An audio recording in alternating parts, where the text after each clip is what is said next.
Rail Delhi Meerut उद्घाटन नरेंद्र मोदी जी, जिनको short form में नमो कहा जाता है। मैं बार बार कहा है, आत्ममुग्धता अगर सीखनी हो ना तो प्रधानमंत्री जी से सीखा जाए। स्वयं के नाम से, स्वयं से इतनी मोहब्बत मैंने बादशाहों में देखी थी। लोकतंत्र में आमतौर पर जब तक आदमी सत्ता में रहता है तब तक ऐसा नहीं होता है। जब आप नहीं है इस दुनिया में तब चीजें हुआ करती हैं। लेकिन खैर, अब ये परंपरा डाल दी है इन्होंने। एक अच्छे भले स्टेडियम जिसका नाम सरदार पटेल स्टेडियम था, वो नरेंद्र मोदी स्टेडियम है, तो क्या कहा जाए। अब इस पर प्रतिक्रिया बस इतनी ही है, उनकी आत्ममुग्धता, उनको मुबारक। प्रधानमंत्री रेजिडेंट से बातचीत की और उनको बोला है कि ह्यूमैनिटेरियन असिस्टेंस भारत द्वारा भेजा जाएगा। उन्होंने उतनी ही नहीं की। देखिए, इंडिया का एक, मैं बार बार बीते 5 दिनों में जिन लोगों को कोई मतलब नहीं, जिन्हें नक्शे पे इजराइल फिलिस्तीन नहीं पता, उसमें काफी बड़ी संख्या में उनके कार्यकर्ता और बड़े बड़े नेता रहे हैं, मुख्यमंत्री तक।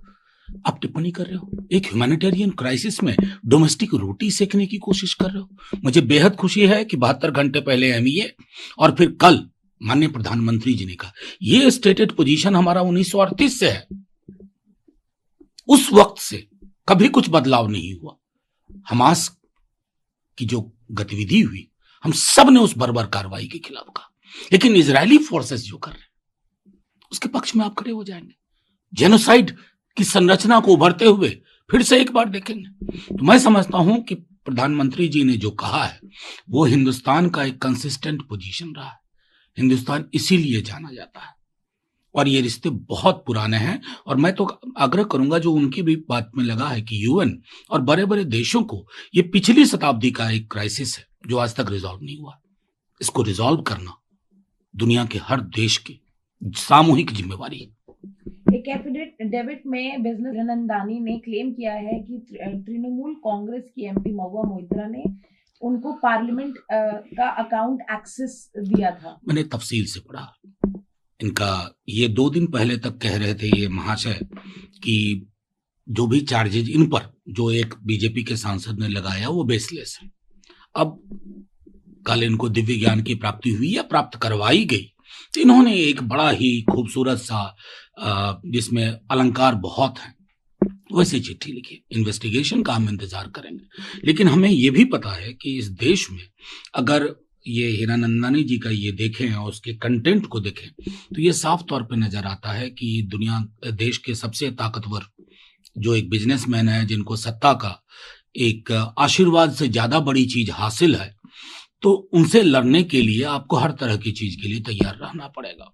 डिफेमेशन किया जाएगा, इस तरह की चीजें लिखी जाएंगी। बहरहाल अभी भी मैं कहूंगा अनुसंधान होंगे तो कई सारी परतें और अभी सामने आएंगी जो लोग ये चीजें बोल रहे हैं।